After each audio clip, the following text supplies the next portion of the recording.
وباب قول الله عز وجل ليس البر أن تولوا وجوهكم قبل المشرق والمغرب ولكن البر من آمن بالله إلى آخره المتقون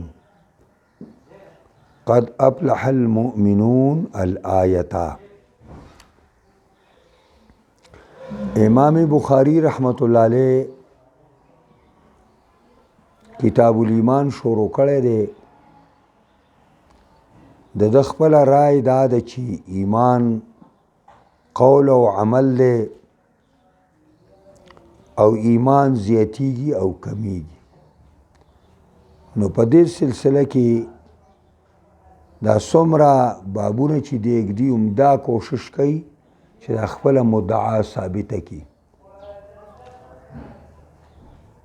نو په دې سلسله کې دام یو مرکزی باب ږدي چې دا باب د راتلونکو ګڼو بابونو دپاره د اصل او د مرکز حیثیت لري چې ټول دې ته راجع کیږي. نو وی فرمایل چې باب امور الایمان، باب ثابت ته په بیان د امور د ایمان کی. امور د امر جمع ده. نو امر مختلف معناګانې لري. نو معنا دا ده چې ایمان امر واحد نه دی بلکې ایمان ګڼ امور دي. نو خبره ته زمونږ ثابته شو چې ایمان مرکب دی او ایمان کې زیاتی او کمی راتلی شي. او دا دوا قولونه د الله په دې باندې عطف کړو او د دې لړن مطلب دا دی چې دا امور د ایمان په دې دوو آیاتونو کې ذکر شوي دي. دا امور ایمان په دې آیات کې ذکر دي چې لیس البر ان تولوا وجوهکم، او دا امور الایمان په قد افلح المؤمنون کې ذکر شوي دي. په دواړو ذکر شوي دي. دا آیات چې تاسو ټول اولولئ نو په دې کې دا لیس البر کې تقریبا 10 امور دي. لس امور دي، لس. او علامه بیضاوی دا خبره کړې ده چې دا په قرآن کې جامع آیات دی، په لسو امور باندې مشتمل دی. او د هغې وجه دا وه چې کله تحویل د قبلې وشو نو مؤمنانو د خپلې قبلې دپاره به خبرې کولې، دلایل به ویل، مجالس خو به داسې یو ځای و، نصاراو به د خپلې او یهودو به د خپلې قبلې بحث کو. او دا بحث دومره ډیر شو چې ډیر اهم کارونه د خلکو نه په دې پاتې شو. نو قرآن کریم کې الله ورته وفرمایل چې لیس البر، نه د نیکي فقط دا خبره، یعنی په دنیا کې بس یوه دا نیکي ده چې تاسو په قبله باندې بس باسو کوي، دا نور ټول دین پاتې شو. صرف دې لم زور ورکړی دی. لیس البر، نه د نیکي په حقیقت کې صرف دا ان تولوا وجوهکم چې واړوئ تاسو خپل مخونه قبل المشرق والمغرب، طرف د مشرق او طرف د مغرب ته. ولكن البر، لیکن نیکی، حقیقی نیکی، من آمن بالله، اگه څوک دی چې ایمان راوړي په الله باندې. دلته خدا بر خو من نه دی، نو معنا دا ده ولکن ذو البر، لیکن خاوند د نیکۍ. او دا قرات هم راغی لیکن البار، لیکن نیک کامل چې دی من هغه څوک دی چې هغه دا لس کارونه کوي کوم په دې آیات کې ذکر دي. هغه کامل بار او کامل مومن دی چې ایمان راوړي په الله باندې او د الله پر رسول باندې. نو پنځه پرې کې ایمانیات ذکر دي او دا پنځه پکې نورې خبرې ذکر دي او دا آیات په ته اولولې نو المتقون پورې به ووایې نو ختم بشي سر ته به ورسي. او دا امور د ایمان قد افلح المؤمنون الآیتا یعنی اقرأ الآیت الى آخره الآیت منصوب دی ایتا اقرأ دن پروت دی عامل ناسبا. حدثنا عبد الله ابن محمد الجعفي قال حدثنا ابو عامر العقدي قال حدثنا سليمان بن بلال عن عبد الله بن دينار عن ابي الصالح عن ابي هريرة عن النبي صلى الله عليه وسلم قال. امام بخاری د خپل استاد عبد الله زید محمد جوپی نام عبد الله د خپل استاد ابو عامر عقدی نام او ابو عامر د خپل استاد سلیمان زید بلال نام او هغه د عن په ذریعہ باندې د خپل استاد عبد الله زید دینار نام عبد الله زید دینار په عنعنه باندې د خپل استاد ابي صالح نام او ابو صالح د خپل استاد ابو هريره چې راوی الحدیث ته داغنا نقل کړي او ابو هريره د خپل استاد عن النبي صلی الله علیه وسلم نه بیان کړي چې نبی علیہ السلام دا ویلو قال الایمان بضع وستون شعبة ایمان صدبرا شپیته حصی دی اول حیاء شعبة من الایمان او دا حیا یو خصلت دی یو قطعه ده یو ټوکړه ده یو برخه ده د ایمان دا د ایمان یو برخه ده. بضع دا د مختلف اقوال دی په دې کې د لغویینو امامانو خو عام طور سره دریونه تر نهو یا لسو پورې عامه ترجمه ده د دریونه والا تر لسو پورې دې ته بضع وایي. نو څه د بره ترجمه یې کوئ او ستون شپېتو ته وایي شپېته او شعبه اصل کې دا خصلت ته وایي حصې ته وایي قطعې ته وایي او شعبه اصل کې په حقیقت کې د اونې څانګې ته وایي او دا د اونې څانګې د اونې شعب دي دا شعبي دي بعضې خلک یې د خمبې وایي دغه دې وایي نو شعبي دي اصل کې د اونې دا څانګې.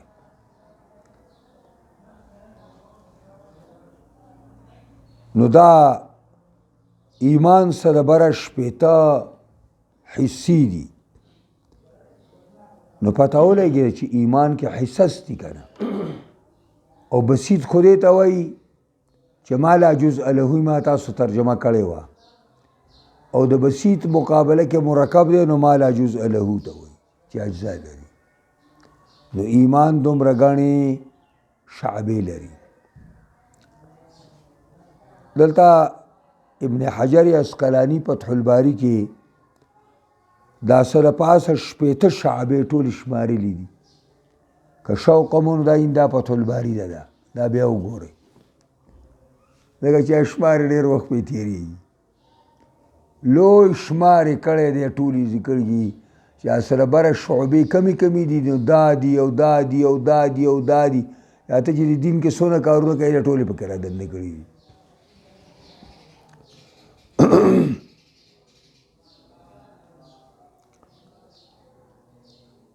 هو الحیاء شعبة من الایمان دا حیاء پکې یو مخصوصه شعبه ده د ایمان. د حیا ترجمه دا ده چې تغییر یعتریه الانسان، دا یو حالت دی، یو ماتون دی چې عارضیږي انسان ته د دې وجې نه چې چېرته د باندې عیب ونه لګي، د دې په دې یاره باندې چې د باندې عیب ونه لګېږي، نقصان نسبت ورته ونه شي. دا حیا ده. او دا حیا ته نصف الایمان هم ویلی شوی دی، نیم ایمان دی، بلکې الحیاء کله ایمان دی. د روایتو کې راځي یو صحابي خپل یو ورور ملامته کو په حیا باندې، مړه پاره خبره کې حیا کې او حیا کې. نبی علیہ السلام ویل پرېږده، حیا ټول ایمان دی، پرېږده. اوس امام بخاری دا باب امور الایمان مخې ته کېښوده چې ایمان دپاره ګڼ امور دي، نو یو یو د هغې نه به موږ رالو. نو باب المسلم من سلم المسلمون من لسانه و یده. یو بل باب امام بخاری کېښوده چې مسلمان المسلمو یعنی مسلمان کامل هغه څوک دی، سلم المسلمون چې محفوظ پاتې شي، بچ پاتې شي مسلمانان من لسانه د ضرر د ژبې د دنه و یده او د ضرر د لاس د دنه. نو مؤمن کامل هغه څوک دی چې د هغه د ژبې ضرر نه او د لاس ضرر نه نور مسلمانان بچ شي، دا مؤمن کامل دی.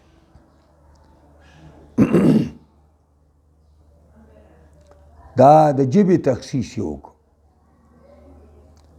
ځکه نبي علیه الصلاة والسلام وایي که نه چې په بدن کې دوه اندامونه دي، که د دې ذمهداري ما ته چا واخیسته د دې د حفاظت چې زه به دا محفوظ ساتم د حرامو نه، نو زه ورته ذمهداري د جنت علم پوهېږئ په دې باندې.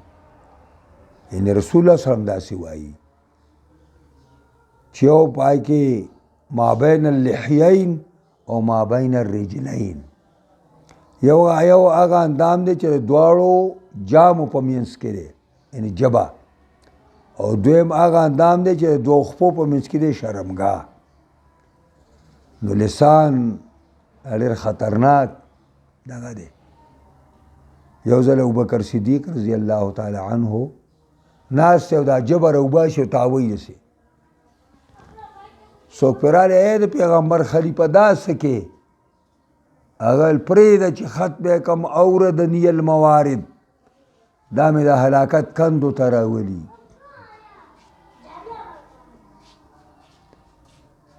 نو ژبه ډېر خطرناک شی دی، د دې په استعمال کې به ډېر احتیاط پکاري چې دروغ پې سړی ونه وایي، کنځلې پې ونه کي، د چا غیبتونه ونه کي، یو مسلمان ته پې تکلیف ورنه کي.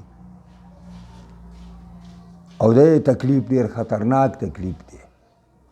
جراحات السنان لها التیام ولا یلتام ما جرح اللسان. یو سړي ویلي که نه چې جراحات السنان لها التیام، د نیزې زخمونه د هغې لپاره روغوالی شته دی، خو ژبه چې کم زخم ساز کړي نو هغه نه روغېږي، بیا د ژبې زخمونه نه روغېږي. نو ځکه یې د ژبې تخصیص وکړو. او ویده، په اندامونو کې عام ته ورسره کار، ټول کارونه سړی په لاسونو کوي. د دې وجې نه د باقي اندامونو نه د لاس تخصیص وشو.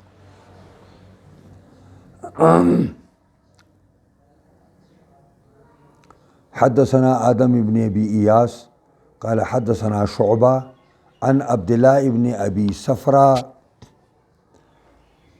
وإسماعيل عن الشعبي عن عبد الله بن عمرو عن النبي صلى الله عليه وسلم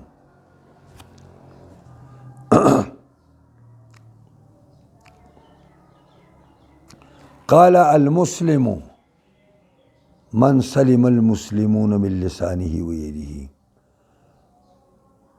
دا ترجمه الباب د حدیث په یو نیمه حصه لګولې شوې ده چې المسلم من سلم المسلمون من لسانه ويده.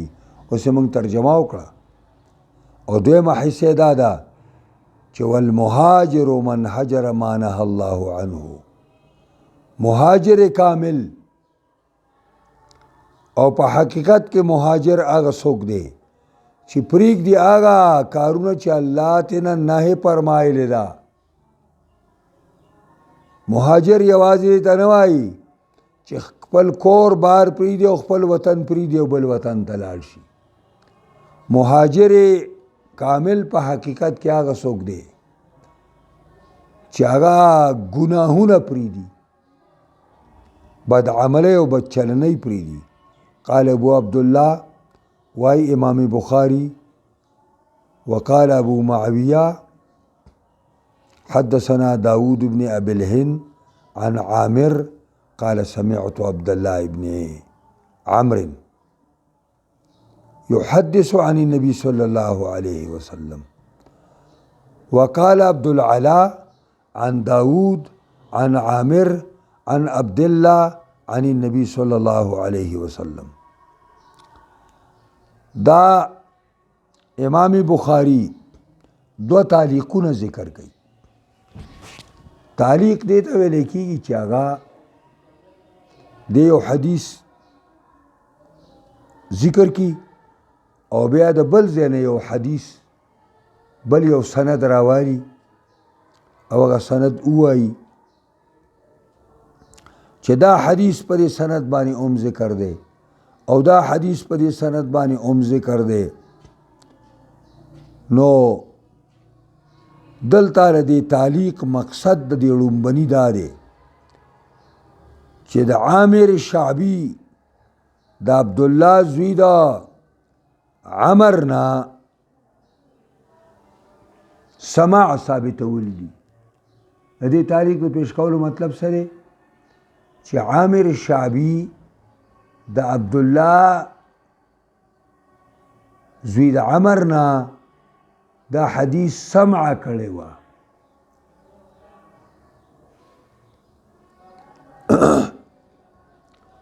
ځکه چې هلته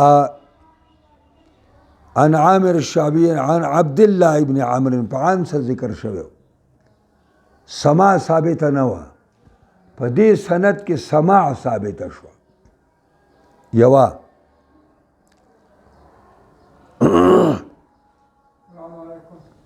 وعلیکم السلام. دا حسین ستا په شان سپینګري ستا په شان په ډوډۍ پسې ګرځي نه مې غم ورسره ځان غم ورسره شته. د خدای شکر ادا کوي. شکر ځکه وایي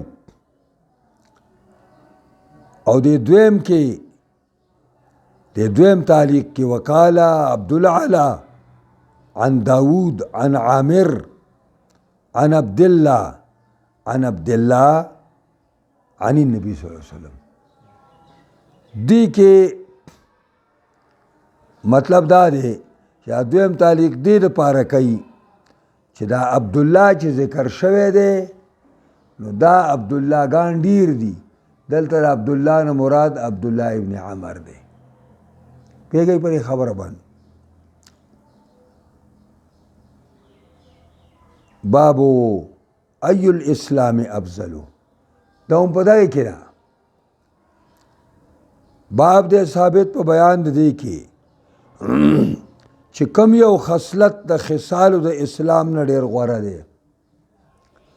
اسلام کې ګڼ خصلتونه دي. امام بخاری وایي مرکب دی وایي. نو په دې اسلام کم یو خصلت ډېر افضل او غوره دی. دا دغه امور تشریح د باب امور الایمان. حدثنا سعيد بن يحيى بن سعيد الأموي القرشي قال حدثنا أبي قال حدثنا أبو بردة ابن عبد الله ابن أبي بردة عن أبي بردة عن أبي موسى رضي الله تعالى عنه قال قالوا یا رسول الله. ابو موسی اشعری رضی اللہ عنہ فرمائی چې صحابه پیغمبر خدا نه تپوس وکړ چې یا رسول الله ای الاسلام افضلو، د اسلام کم خصلت او برخه ډیره غوره ده؟ قال من سلم المسلمون من لسانه و یده. نبی کریم صلی الله علیه وسلم ورته فرمایل چې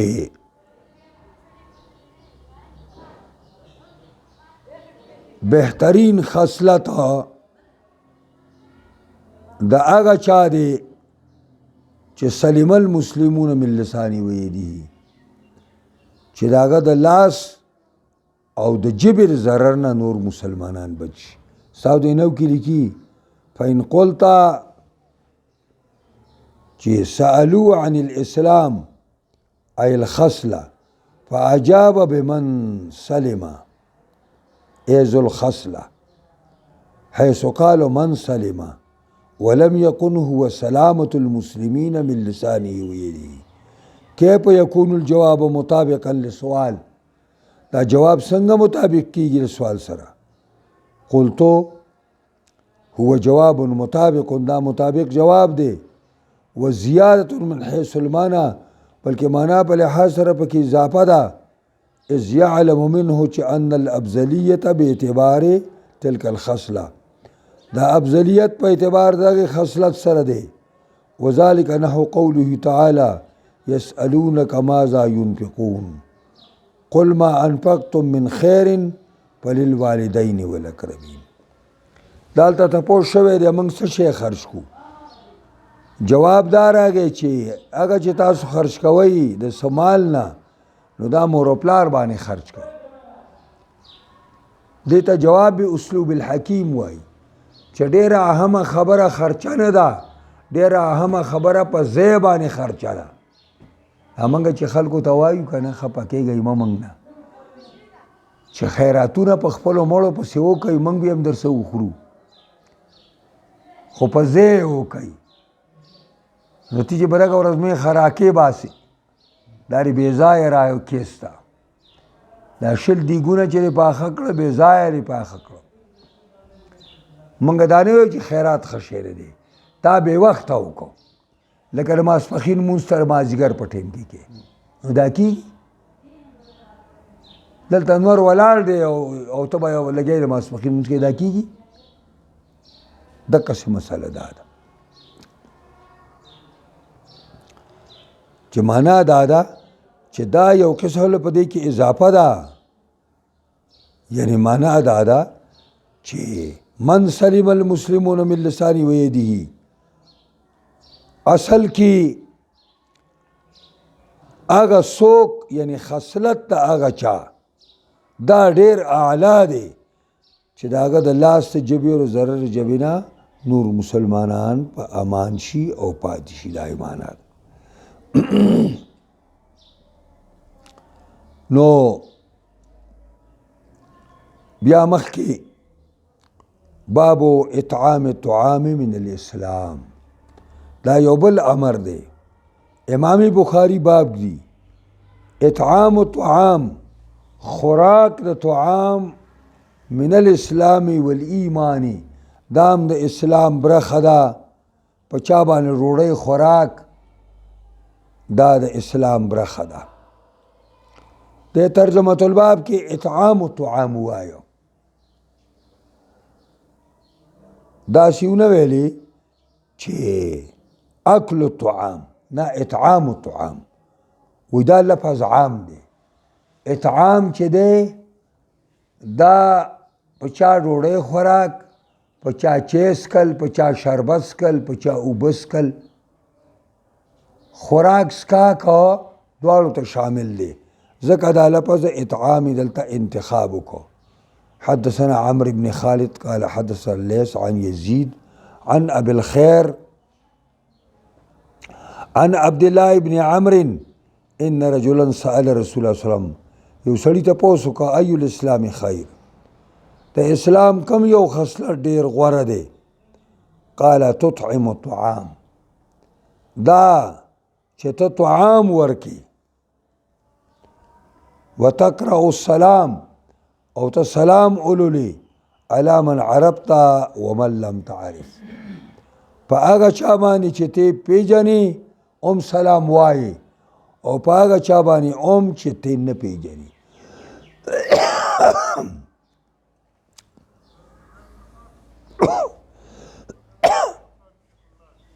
هلته سوال دا دی چې تپوس دا شوی چې ای الاسلام خیر د اسلام کومه برخه ډېره غوره ده نو دی وایي تطعم الطعام نو تطعمو حمل خو په خصلت اسلامی نه کیږي تطعمو خو پیل دی پیږئ نو دی وایي دا تطعمو چې دی دلته دا معول دی په تاویل د مصدر سره تا چې هلته دا ویلي چې تسمع بالمعید خیر من ان تراه وستعرف قدره ان فتح فاه دا چې دا هلته دا ویلي نو دا هغې ترجمه تاسو کوله اکا ترجمه دلته مو وکړه که نه چې تا ویل چې تسمع بالمعید تسمعو او هغه مضارع ده او فعل دی نو تا هلته هغه مول کو په تاویل د سما څه که نه سماعک بالمعید خیر من التراه سماعک نو معنا دا ده طعام ورکول ستا دا د اسلام یو بهترینه برخه ده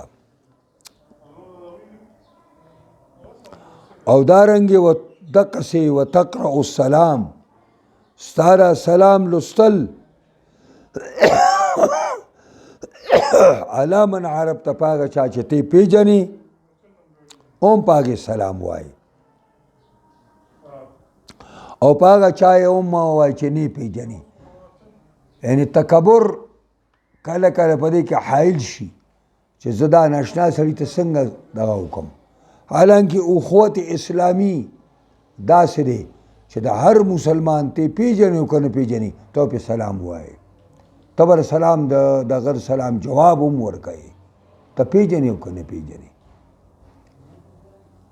که نه پیژنې نو ستا رور مسلمان خدای که نه بس په دې خو یې پیژنې که دا د کوستان ته چې لاړ شي کوستاني اوس نشته دلته نه کوستان ته چې لاړ شي نو ته به یو کوستاني سره روانې د بل کوستانۍ به را روان دي را به شو خپل کوستاني له بغې ورکړي دی چېرته په ور کې نه لیدلی او کڼې پیړې به ورته وکړي پوهېږې او تا ته به اړودګه درکړي یا تاسو څوک دی هندسې لاس ورسره میلاوي چې څو تاسو بلد نه که تاسو بلد یي خو تاسو هم لاس میلاوي تاسو نه میلاوئ پوهېږئ پرې باندې نو دا هغوی دا حدیث نه دي کتلي بس دی پرې ضباب من الایمان زما سینه بالکل چې کلکه نښتې شانتې ده